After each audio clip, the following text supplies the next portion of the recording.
It's like, I think one of the best things I've heard is that religion is man's attempt to reach God, and actual relationship, spiritual relationship with God, is God's attempt to reach man. And I think as much as that sounds like a simplistic thing, it really does wrap up a lot of the contrast.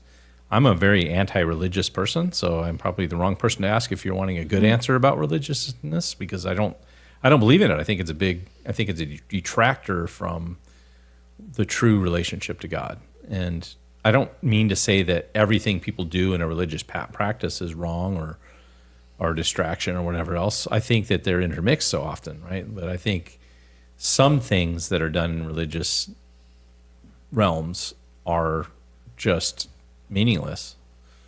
And here's the weird thing. Like, let's name some of those to get specific. Like, you could say going to church. The problem is there's not going to be a canned answer to that. So is going to church religious? Yes, it can be religious. Is going to church spiritual? Yes, it can be spiritual. See, should be. So that's the problem. is tithing religious, or is it spiritual? It could be either, both. I think. Yeah. It depends on your heart to a degree. It depends on why you're doing it, like I think that's how you're doing it, who you're giving to, if God called you to do it in that moment or not. Like, I think there's so many things that play into that. Yeah.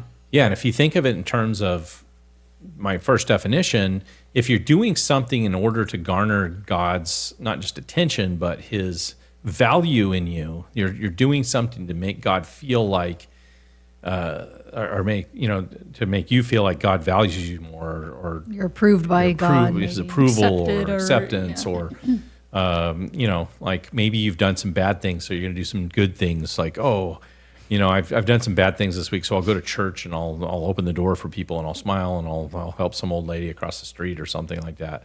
Yeah. That to me is pure religiousness. Okay. Now the Bible, I want to be careful, because the Bible does define religion differently. And so I'm giving you a definition more in terms of what society has come up with.